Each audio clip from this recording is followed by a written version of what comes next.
So I think we're just going to move on into the wrestling. A little bit of background for me on wrestling.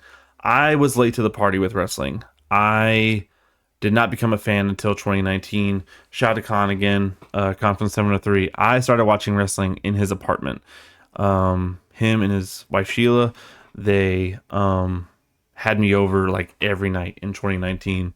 And I would come and I would see Monday Night Raw, and back then it was Tuesday Night SmackDown. And then I watched it turn into Friday Night SmackDown again, which was cool. But I've only been a fan since 2019, really been paying attention. I knew wrestlers like John Cena and The Rock and Stone Cold Steve Austin, stuff like that, but I wasn't a fan. And in 2019, I became a huge fan, just being over at their house every day, watching and everything like that. So when it comes to my wrestling knowledge, it is pretty limited, but I mean, I'm a hardcore fan now. I watch everything I can. I currently don't watch SmackDown because I don't have live TV right now. Shout out to money. Live TV is expensive, but we'll figure that out. I watch Monday Night Raw every night, every Monday on Netflix, and then I watch AEW Dynamite on Wednesdays on Max, HBO Max. Let's see what we got for the wrestling topics. The list of injured WWE superstars right now is a long one. I believe this was a list from maybe a few weeks ago, so maybe some of these people are not exactly injured currently, but I know Tongaloa had just come back. I don't think Tama Tonga has come back. Bianca Belair, Otis, Chad Gable, Drew McIntyre, Kevin Owens, Liv Morgan, Ilya Dragunov, Dominic Mysterio, Zoe Stark, Big E, Rey Mysterio, Apollo Crews, and of course El Grande Americano. Gag. Chad Gable is definitely injured still. Drew McIntyre is listed for Saturday night's main event this weekend, so I don't think he's injured anymore. El Grande Americano is, I guess, not Chad Gable right now, which is funny. But it is what it is. This seems to be a recurring theme with wrestling in general, where it, like, when one person gets injured, it feels like 10 people get injured. It sucks. It's a weird phenomenon. I just, it's something in the air, something in the water. I don't know what it is, but it's odd in my opinion. And it's just one of those things. It's one of those times again where there's a bunch of people who are injured. These are just WWE people. I did not know about AEW.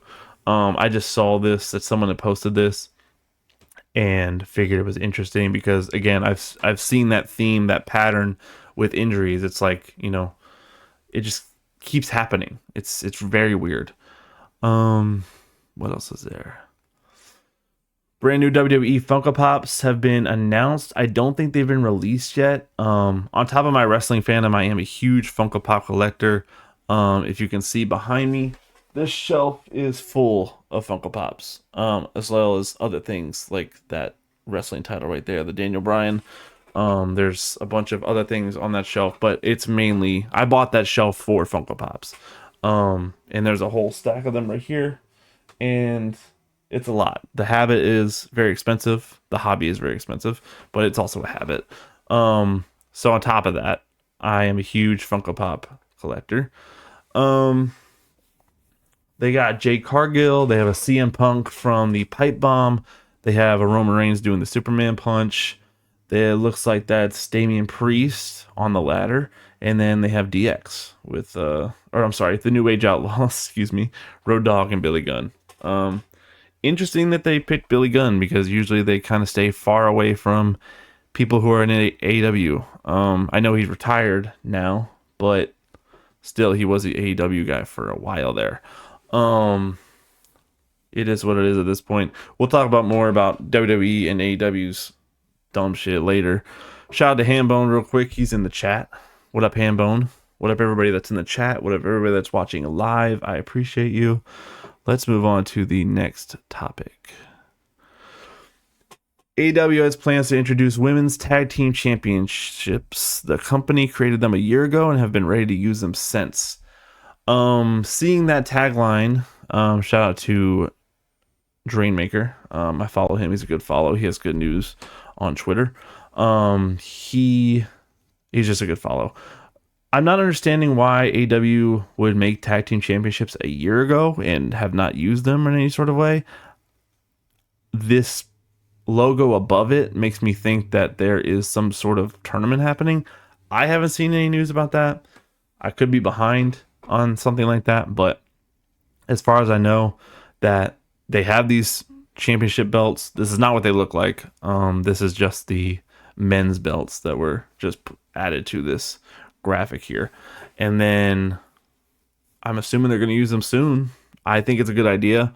I think if you're going to have men's tag teams, you should have women's tag teams, especially with, in my opinion right now, could be a hot take, but I think women have been carrying wrestling for a couple years now.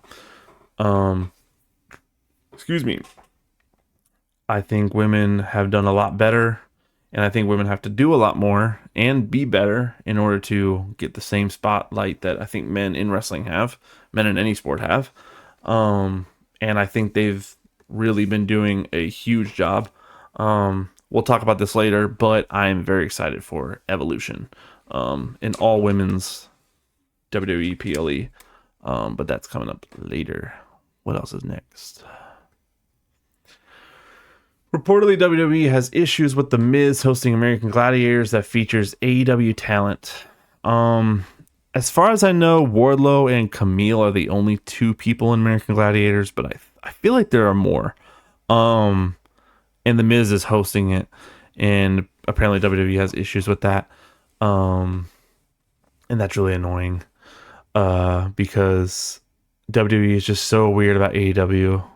I mean, I get it. They're the direct competition and everything, but to go out of their way to just be upset about The Miz doing something that has really nothing to do with WWE at all. It doesn't have anything to do with wrestling at all.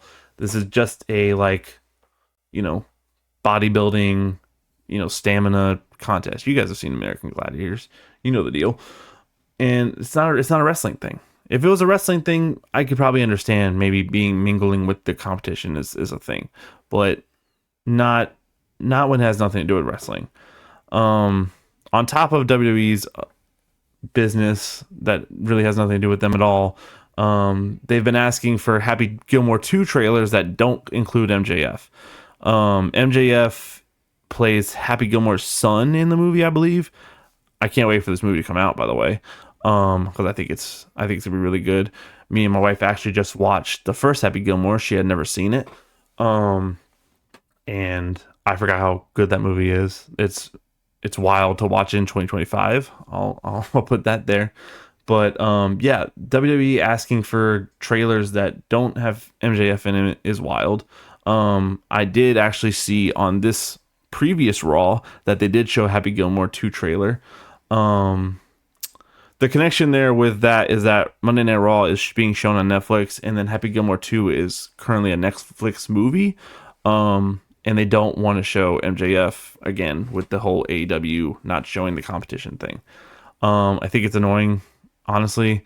I think it's really just annoying, petty power moves that are just kind of frustrating to hear about. I mean, it hasn't really affected me anything. Like, if I saw a trailer for Happy Gilmore and MJF wasn't in it, I wouldn't be hurt by it or anything, but I just think it's annoying for them to just be like, we don't want to see MJF on Netflix on Raw. Like, it's really dumb.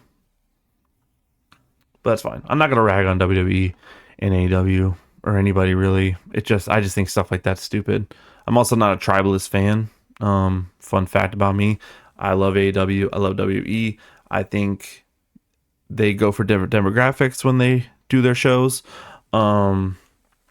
And I do not think that it's fun to shit on the other promotion when you're a fan of the one. You can be a fan of one, just you don't have to shit on the other one. That's just my opinion. Next.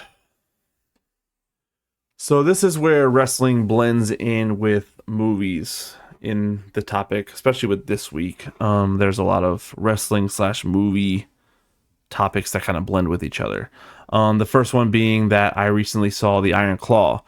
I went into this with no idea who the Von Erich family was. Again, I've only been a fan since 2019. I'm not a lifelong fan or anything. I don't know who the Von Erichs were. I think this took place like in the 80s when this movie was, when this movie was placed. So I mean, none of this happened in my lifetime either way. But I went into this not knowing who the Von Erich family was, any of the tragedies, none of it. Um, the way this movie explored death was really interesting, but I thought it was really cool. Um, I think it's a really good movie. It's very sad.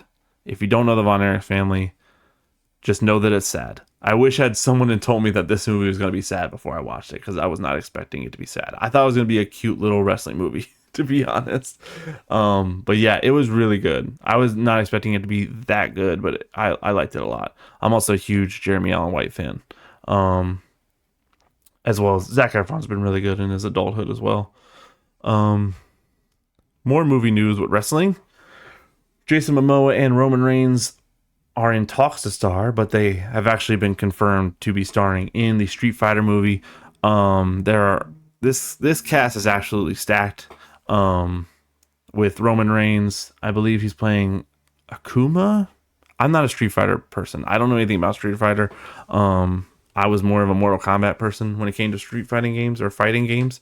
But Roman Reigns being in this movie and playing what I'm assuming is going to be a pretty big role alongside Jason Momoa is really cool. On top of that, they got Cody Rhodes to play Guile.